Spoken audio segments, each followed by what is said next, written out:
So The Witcher 4 and The Elder Scrolls 6 are still a few years away. But what if I told you that some of CDPR's former developers that helped create some of the most immersive and memorable worlds out there with The Witcher 3 and Cyberpunk made their own studio, and their long-awaited first title is an open-world vampire RPG. And this not only resembles some of their previous titles, but also the likes of Kingdom Come Deliverance 2, Fallout, and even Skyrim. Well, today I'm here to tell you all you need to know about this game. And just know, I don't make those comparisons likely. Like, there are straight up core features of this game that resemble games like Fallout 1 and 2, not even the recent ones. And I want The Witcher 4, Fallout 5, and Elder Scrolls 6 as much as anyone else, but I truly believe the Blood of the Dawnwalker will help ease that weight, because this is releasing right around the corner in 2026. So ever since I learned about this game's existence, I've just been waiting for any little crumb they drop about it, because everything they've kind of told us so far is just really interesting with the design of the game. And luckily, the former developers of CDPR, who are now with Rebel Wolves, their new team,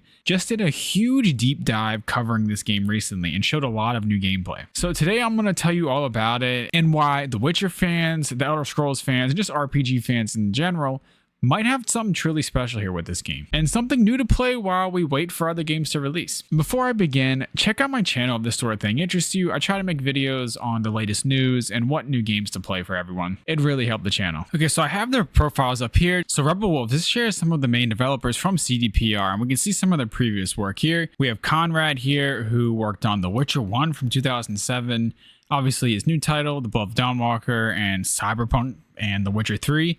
And we also have this developer here who was a quest designer and even the lead quest designer for The Witcher 3. And that's who is making this game. And they not only take inspiration from the previous works, like I said, but also other titles. And one of the reasons that they're making their own game with their own studio is because other studios wouldn't take them in, because they're kind of taking huge risks with this title. This isn't kind of like how RPGs are nowadays, where pretty much any type of action RPG kind of blends into the same game almost. Like, almost every game considers itself an RPG, but this is kind of getting back to the core of what makes a role-playing game a role-playing game. So he's saying here that the Dawnwalker is simply too risky for a larger studio and wants to work with a smaller team on this RPG. He feels that this small team will help with communication and teases that the studio has some crazy ideas for Dawnwalker. We had crazy ideas. We knew that, if we wanted to make them, we needed to open our own studio, because it would be hard to convince any big company, with non-IP to change and do something new and do something crazy. Actually, it's risky because we're doing some solutions which are new.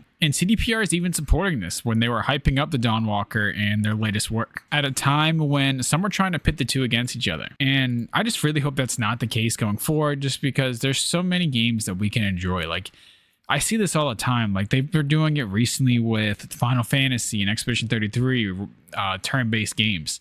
And there's no reason to do that. Like, we can enjoy both. We can play both. You don't need to put them up against each other, especially when they're not released or releasing within the same window. The Witcher 4 is not releasing next year, and this game is. So you can play this next year and The Witcher the following year whenever it launches, probably 2027. Okay, so what are these risks? What exactly makes this game stand out compared to their previous titles? For starters, they have the vampire mechanic, which isn't that unique, but this seems to be heavily tied to the way your character's story plays out.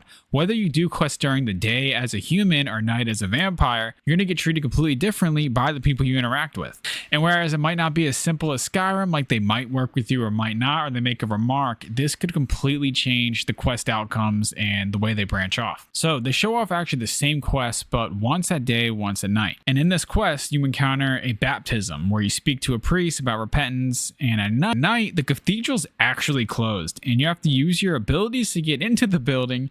And then there's an entire boss fight once you're in there. I mean, repentance and then a boss fight, those are two completely different things. And that's what makes me excited about this game. But in this game, you really can. Those are two completely different outcomes you can get based on the time of day that you do these quests.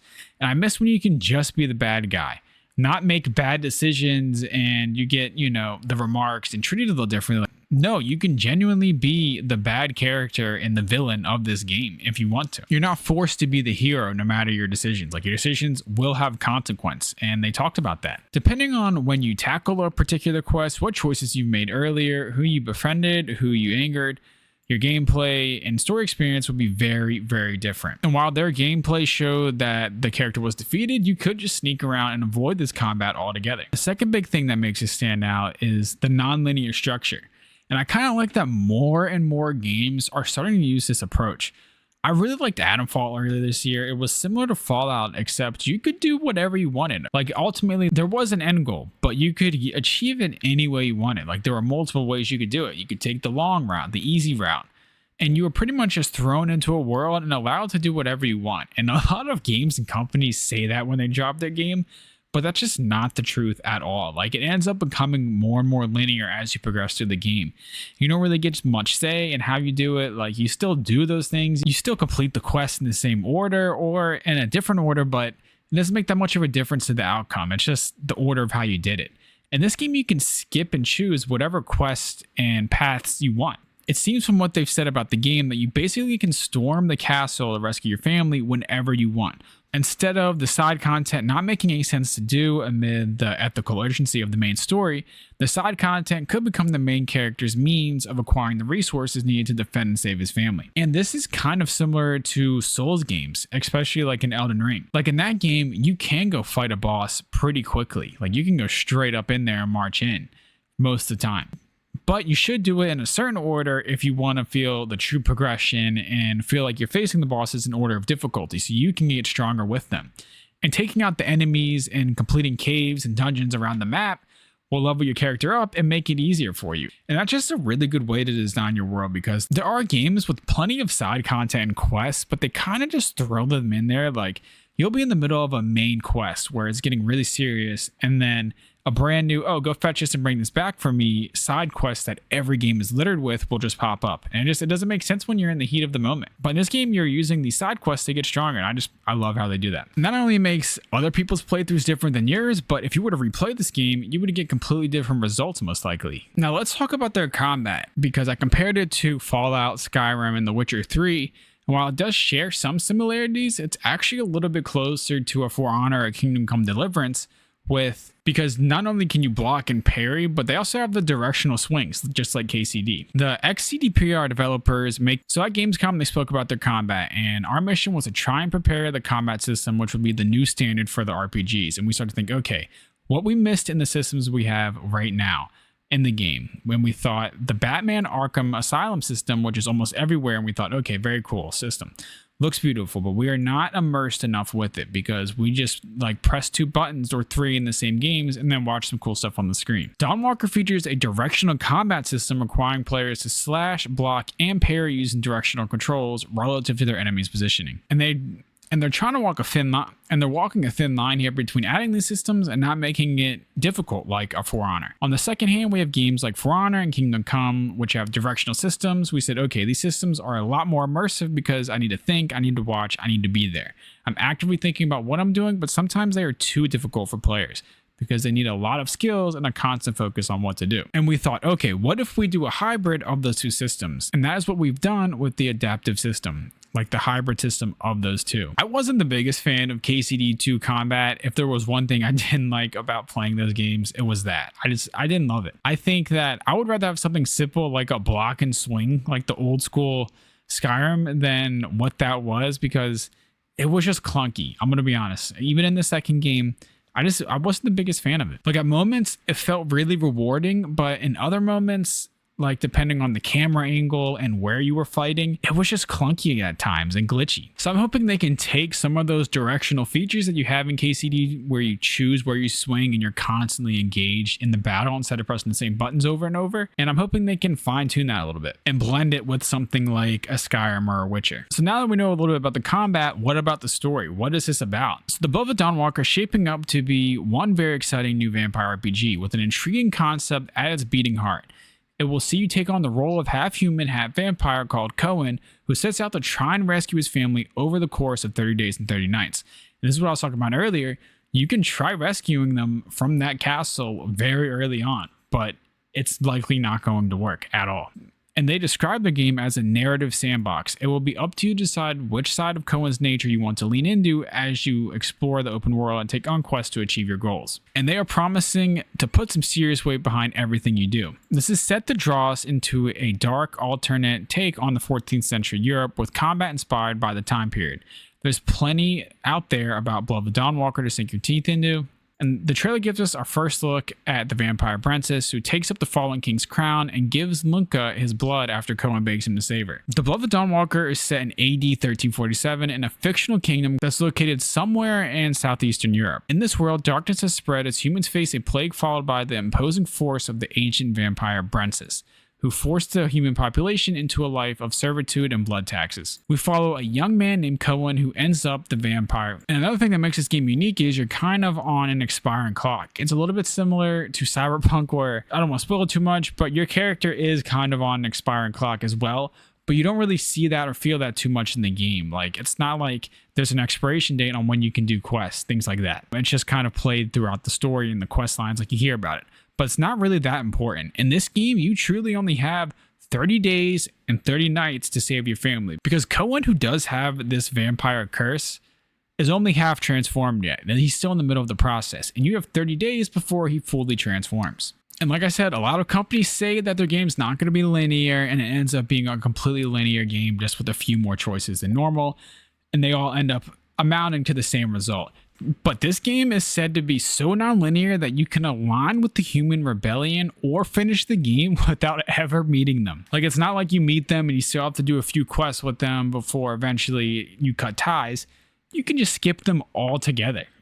I'm really excited to try this because it's going to make the replayability of this game just through the roof. And once the prologue wraps, we'll essentially be able to have free reign over how we approach saving our family. I'm curious to see how this time is affected by which quests you do. Like, can you just take too long doing side content or with the quest you're doing and saying yes to too many things to the point where you almost throw your game away? Like, what happens after those 30 days and 30 nights when he fully transforms? That's what I'm curious about. Like, is there a hard expiration, or is there like an almost new mode that's activated altogether that completely changes the game? That's what I'm really curious about with this game. And I think that's part of some of the big risks that they talked about that other companies wouldn't be willing to take. If you're CDPR and you have the Witcher 4 and Cyberpunk, and you got sequels lined up for those games and DLCs that have been dropping nonstop, why would you want to take a risk with something like this when you can just put your money into those? Those are safe bets. And I think some of these mechanics in this game are risky. Like, they might not work. Like, imagine after 30 days, 30 nights, like, your run just ends, or it completely alters your gameplay and affects and removes things that you were able to do. Like, a true point of no return. Like, not like other games where you have to finish the last quest or two line and then you can go back and explore and finish everything. Like, what if there's a true hard no point of return to where you'll never be able to do those quests again unless you do a new playthrough? That's risky, and some fans really want that, but some more casual fans might see that as a little too hardcore for their liking. I personally am pretty excited about it. I think it's going to be very immersive to play. Now, they have said that exploring the open world does not move the timer along, so you don't have to worry about like a lack of exploration and being able to have a truly free open world. You can still do that, and they are just implementing a limited time quest structure with some of the game. Now, for the Witcher 3 fans specifically, you're probably thinking this game looks pretty similar. That's kind of the hook on why a lot of people were interested in this game. It looked a lot like The Witcher with the opening trailers, and they talked about this a little bit. So how similar is this actually going to be like The Witcher 3? It's obvious that there will be comparisons, he acknowledges, because I can speak as a fan of The Witcher. Like, I love this game and I think it's awesome. So we are not compared to a bad game, and I can tell we are all rooting for CG Projekt Red, and we can't wait for The Witcher 4. You know, people created the studio, they have huge experience in the dark fantasy setting, but our hope is that during these presentations and all the things we're doing, it will become more and more clear that yes, there is this heritage, but we are trying to do something unique here with those mechanics, and we have our own identity. And I think this game falls a little more in line with something like an Atomfall, where you can see the inspiration in the game 100%, but there's unique qualities and mechanics within the game that not only do their counterparts not have, but most other games don't have altogether. Like this time feature, I'm really curious to see how this plays out, and it makes the game unique. Whether it's good or bad, there are unique features in this game, and that's part of the risk. And I think that's what makes this game so interesting, is that it is a risky game. It could just miss altogether. Like, this could just feel like an empty game that doesn't have the same soul that a Cyberpunk or The Witcher has. Like, it's possible. I don't think it's likely, and I hope that's not the case, but that is the risk you take when you try something new like this. Like, did you put too much of an emphasis on the whole time thing and all of that, and is the story just not as compelling? And does not hit quite as hard as like a Cyberpunk or The Witcher, where they just have some of the best storytelling of any games ever created. Seriously. And this is a smaller studio. CD Projekt Red, they're huge, especially now. That's why they can afford to make new DLCs for Cyberpunk. They're making a Cyberpunk 2 with the Project Orion, and they have The Witcher 4, their main project right now. Like, they are able to do so much because they had so much success with their previous games, but this isn't that studio. They don't have that sort of budget. So when you're trying to add new features, like the new mechanics they're adding with the time and a non-linear structure, there's a chance it just doesn't synchronize. Like, some of those games that aren't linear, it just like, yeah, you have more freedom, but what did it amount to? Like, did the story still hit you the same? And that's what makes this game interesting. It truly is risky. Like, they're trying, whether they want to be known as their own game or as something that is similar to The Witcher, regardless, The Witcher fans are going to be playing this. RPG fans are going to give this a shot. It has a lot of hype. So they have high expectations. Even though they shouldn't, and they're a small studio, this game will have high expectations. And that's one of the biggest concerns about this game. I keep making the comparison to Adamfall. I highly recommend playing that if you want to try something new. It's short, and that could be the problem with this game. And that's one of the biggest worries, is that this game is short. Like in Adamfall, it's very similar to a Fallout. And they have a non-linear structure where you can choose any order to do things and go about it your own way to save the world. But it was a short game, and that's kind of what I'm worried about with this, and what others are also worried about. Is this game going to be too short compared to The Witcher and Cyberpunk? It's obviously going to be shorter, but is it going to be too short to the point where you just want more? If there's a $70 price tag, no matter how big your studio is or how big your budget is, the consumer is going to compare it to other $70 games. That's just the nature of this. So I am a little bit worried that the game, albeit could be very fun, might be too short. I guess it's up to the player. How much time do you expect out of a single player game to get for $70? So yeah, we'll see. There has been no official release date or price yet. We're learning a lot about this game quickly, and it has me feeling that we'll get a release date probably in the next month or two. I don't think this is going to be a late Q4 game. We have seen a lot about this game, and we're getting closer and closer. But with all that said, I do think this is going to be a hit. I've been waiting for a new RPG, and I'm very excited to give this a try. I think they're going to succeed just from the way they talk about the game.